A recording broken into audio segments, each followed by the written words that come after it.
We are here at Nike's headquarters in the anti-gravity room, and we have Jeff, who's an expert at all things Jordan brand. And behind us, we have Jordans 1 through 31, and we're going to walk through them all. Here we go. The one that started it all, the AJ1. Probably the most iconic shoe in the line. This is the shoe that got banned by the NBA, and ever since then, 30 years later, we're still going. The AJ2, they took the swoosh off the shoe. Crazy materials from the faux lizard, just a premium looking shoe and obviously very iconic for its time in 1987. The first shoe to bring elephant print to the line. 1988, I still remember MJ jumping from the free throw line and winning the slam dunk contest in Chicago. AJ4, do you remember the shot over Elo? Pretty much that catapulted MJ into the limelight. AJ5, another one of Tinker's great designs, from the reflective tongue to the Kirim on the side mesh on the panel here, to the icy outsole.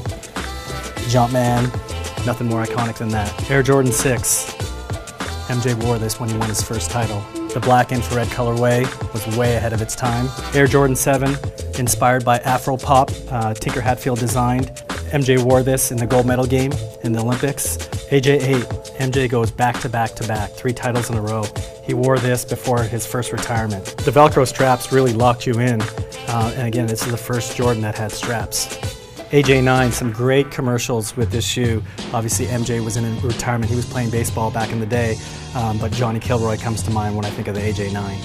AJ10, I'm back. MJ comes back, burns the Knicks for 55 points. One of my favorite details on the shoe is all of the accomplishments that MJ did over the course of his 10 years prior to this point. AJ11, what's considered as the Holy Grail, the greatest basketball shoe of all time. MJ won his 4th title in this. Bulls went 72-10, probably considered the greatest team of all time. AJ12, so many iconic colorways in this shoe, from the taxi to the playoff to what the community refers to as the flu game, the black-red colorway. Actually one of the most comfortable Jordans. Guys in the NBA are still playing it to this day. AJ14, his last shot over the Utah Jazz, inspired by one of MJ's many sports cars. AJ15, way ahead of its time with the booty-like construction fit for feel and comfort to this woven upper. Not a lot of hoop shoes did woven uppers back in the day. Such great details on this shoe, from the 217, that's MJ's birthday, to the 23, obviously his number, 6, the number of rings he has, and then number 15, the 15th shoe. AJ16, when MJ came back from retirement the second time, this was one of his first hoop shoes. The iconic shroud to the patent leather coming back on the toe. AJ17 came in the steel briefcase with the shroud, covers up the lacing system here, toggle reminiscent of the AJ5s. Air Jordan 18, Tate Kubris designed. This is one of the last shoes MJ wore before his final retirement. He wore this in the All-Star game. Air Jordan 19, love the premium details on this shoe, from the patent leather to the smooth tumbled leather here, clear outsole, real premium strap with MJ's signature in the back. AJ20, Tinker Hatfield design. I love the storytelling on this shoe. All the laser details basically tell the story of MJ's career. AJ21, inspired by a luxury sports car. Love the detailing on this shoe.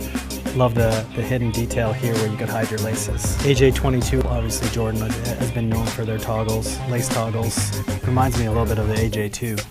Air Jordan 23, love all the details on this shoe.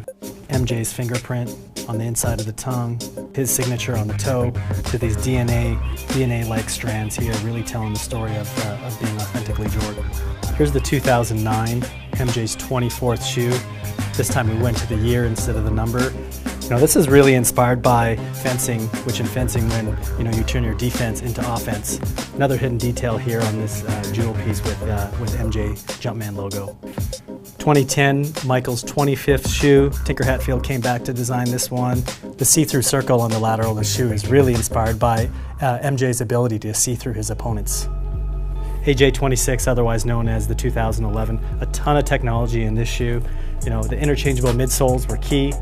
Came with 3 different midsoles. What I really love about this shoe is just like the clean design lines, the perf detailing, as well as the embossed leather. AJ27, otherwise known as the AJ2012, the first time we used flywire in an Air Jordan. This shoe was inspired by wingtip dress shoes designed by Tinker Hatfield. AJ28, I think it's ahead of its time. You know, it's the first time we use flight speed in the shoe. You know, it's got this zipper that basically locks you down and keeps you secure in the shoe. AJ29 with the exaggerated Jumpman. Love the big Jumpman detailing here. First time we used flyweave on the shoe. AJ30, one of my favorite ones. It's got the lenticular toe, one of the best performing basketball shoes out in the market. Love the hidden details here. It actually says excellence, never second place. AJ31, 31 years of J's.